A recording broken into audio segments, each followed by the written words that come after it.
Hey there, folks. We're going to take a look at formulas and the nature of science, so how it is that scientists came up with formulas.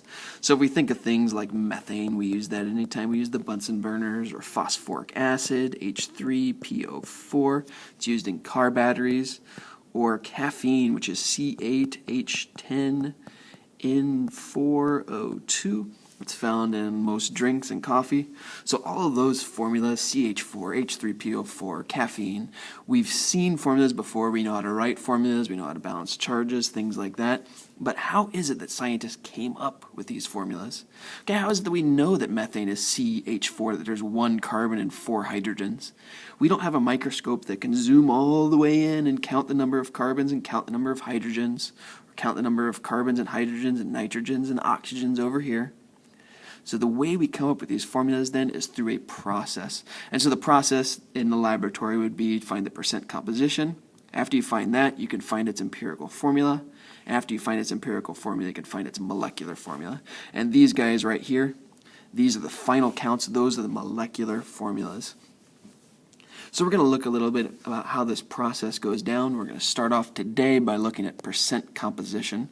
We're going to see how it is that you calculate percent composition based upon a molecular formula. So we're not going to do it just like they would in a laboratory. We'll get to that eventually. Just right now we're going to talk about percents and percent composition specifically. So a percent, what is a percent? You use percents all the time. Any percent that you calculate is always the same thing. It's always part divided by whole times 100. Okay. So let's say you get your test back and you got 3 out of 45 correct. Okay? Your part would be 3. You got 3 out of the whole, and the whole was 45. So if you wanted to find your percent, you would divide those two, multiply it by 100, and you would find out that you got a 6.7% on that test, because your part was 3 out of 45. We can do the same thing for our bodies. Okay, so here is your body. This is a lot like what you look like. And so your body, if you're average, is about 40 kilograms of water. And then it's about 30 kilograms of other stuff. So that would be like bones, guts, mitochondria, things that your biology teacher can probably tell you about. So what this means is if you're 40 kilograms of water and 30 kilograms of stuff, that means your entire body would weigh 70 kilograms. It's about 150 pounds. So if you are 70 kilograms, that would be your whole weight. And so what percent of your body would be water? Well, the part of your body that's water is 40 kilograms, and the whole would be 70. So if we wanted to figure out a percent of water, we would say, well, I'm 40 kilograms of water, and I am 70 kilograms total. Multiply that by 100, and so that would tell us that we're about 57.1% water.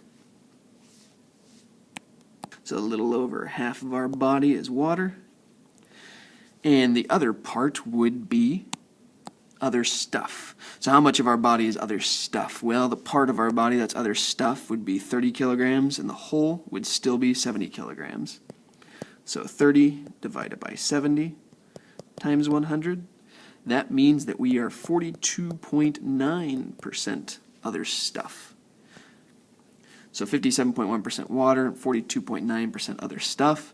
Something important then is if we add those two numbers together, so 57.1 plus 42.9, that gives us 100%. So we are 100% us. Those two numbers couldn't add together and give us 150% or 83%, because where would that other stuff go? Our whole has to be 100%, and so that means we need to have percentages that add up to be that whole. So that becomes important once we start doing percent composition with molecules. Good way to always check your answers is to add your percentages together and make sure they equal 100 or very, very close to 100. Sometimes you'll get things like 99.999. That's 100. By the time you round it up with sig figs, it ends up being 100.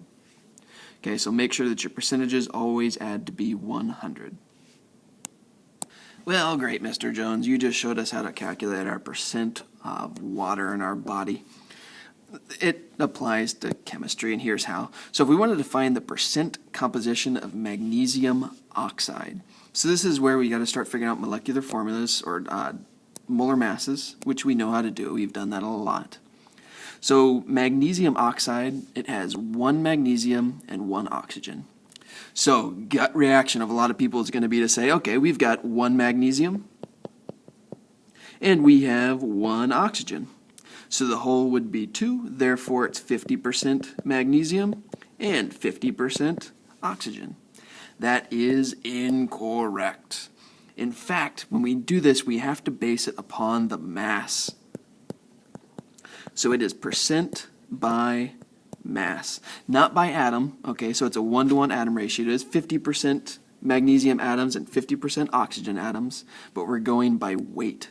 And since magnesium is actually heavier than oxygen, it's going to have a slightly more amount in there. So let's take a look at magnesium oxide then. The mass of magnesium is 24.3 grams per mole, and oxygen is 16.0 grams per mole.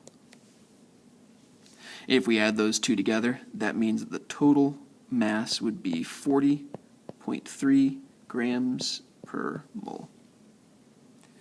The total mass, perhaps the whole mass. So right here we have the entire mass, so this is the whole mass, and then we have 2 individual parts. And part divided by whole gives us what? That's right, folks, the percent. So if we want to figure out what percent is magnesium, we would divide 24.3, that's our part, by 40.3, that is our whole, multiply it by 100, and we would find out that we have 60.3% magnesium. Very cool. So then what percent of it would be oxygen? So you can do some math and subtract 100 from 60, or 60.3 from 100. Or we can just say, well, the part that's oxygen is 16.0, and the part that's whole, or the whole, would be 40.3. Multiply that by 100, and we get 39.7% oxygen. So magnesium oxide then is 60.3% magnesium, 39.7% oxygen. So not a 50-50 ratio. Okay, it's a little bit more magnesium because magnesium is a little bit heavier. And if we add those two together, 60.3 plus 39.7, we get 100% because it's 100% magnesium oxide. All right, we're going to take a look now at another practice problem. This one we're going to find the percent composition of iron 3 oxide. What I recommend here is go ahead and pause the video, see if you can write the formula for this guy, then figure out the percent composition of iron and oxygen inside of this molecule. Once you've done it, go ahead and resume the video and just check your answers.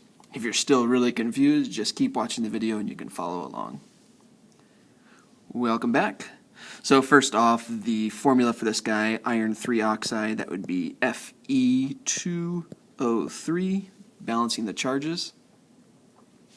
And so in this case, it is a little bit trickier than the other one because the part that's iron, well, it's 55.8 grams per mole for every 1 iron, but there's 2 irons. So we'd multiply that by 2, which means it's 111.6 grams per mole of iron.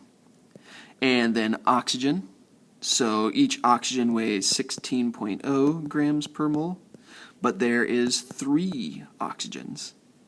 So that means the total that's oxygen would be 48 grams per mole. So then the whole would be 159.6 grams per mole. So once again, we have our parts, our 48 and our 111.6, and there's our whole. So now let's figure out the percent composition of each of those. So it is 111.6 of iron, and the whole would still be 159.6.